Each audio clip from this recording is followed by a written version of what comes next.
Então vamos pro capítulo 2 do meio resumo da Revolução dos Bichos. Então lembra que no capítulo 1 os bichos se reuniram pra ouvir o Porco Major, que depois daquela reunião, 3 dias após aquela reunião, o Porco Major acabou de morte natural, não que nele, ok? Então a tarefa de ensinar e organizar o que o Porco Major tinha em mente recaiu sobre os outros porcos. Por quê? Porque dentro da fazenda, os porcos eram tidos como os animais mais inteligentes daquele rolezinho ali. E dentre os porcos dali, 2 se destacavam, que eram o Bola de Neve e o Napoleão, que o dono da fazenda cuidava muito bem porque ele tinha intenções de vender os 2. O Napoleão era grande e feroz, e ele não era muito falante, porém ele era reconhecido por ter grande força de vontade.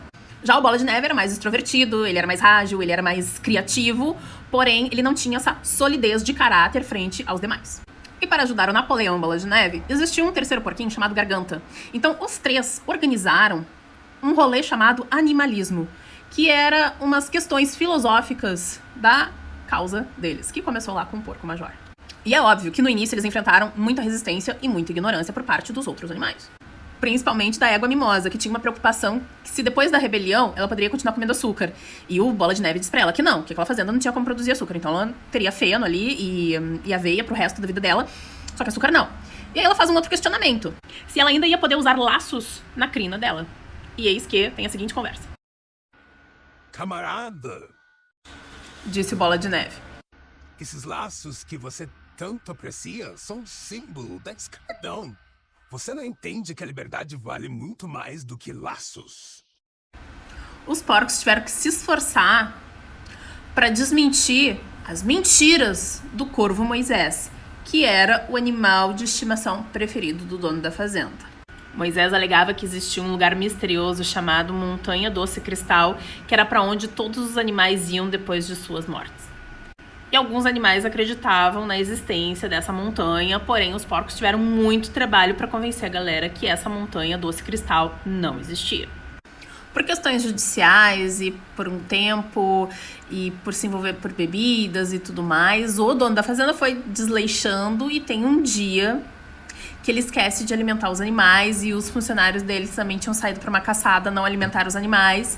E quando o dono da fazenda regressa no final do dia, eis que surge a rebelião dos animais e eles colocam os funcionários e o dono da fazenda para correr e a esposa do dono da fazenda olha aquilo, pega as coisas dela e vaza também. E naturalmente que o corvo Moisés saiu voando atrás deles porque ele não ia ficar naquele rolê ali, né? O Napoleão e Bola de Neve, que nos últimos 3 meses tinham aprendido a ler e escrever, trocaram o nome da Fazenda Solar, que era o nome da fazenda, e renomearam como a Fazenda dos Bichos. E escreveram isso na entrada lá da fazenda.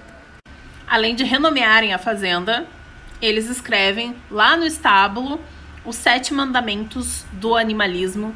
Eis eles aqui para vocês.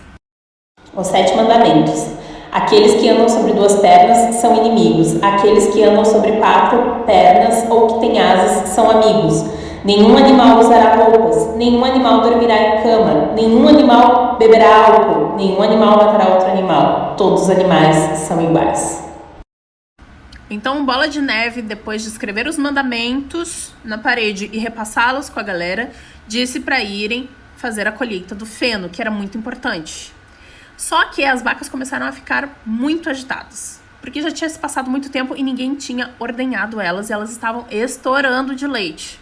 Então os porcos autorizaram que ordenhassem as vacas e saiu 5 baldes com leite cremosinho, maravilhoso, e surgiu o questionamento: o que vai acontecer com todo esse leite? Uma das galinhas diz que o dono da fazenda, o Sr. Jones, às vezes pegava um pouco desse leite e misturava com a ração para dar para elas. O Napoleão se coloca na frente dos baldes e diz que aquilo ali não é importante, que o importante agora é ir para a colheita do feno. Ele avisa que o Bola de Neve vai mostrar o caminho para a galera lá da colheita e que depois eles veem esse lance do leite. E o capítulo número 2 termina com os animais regressando depois de um dia de colheita, ok? E o leite desapareceu.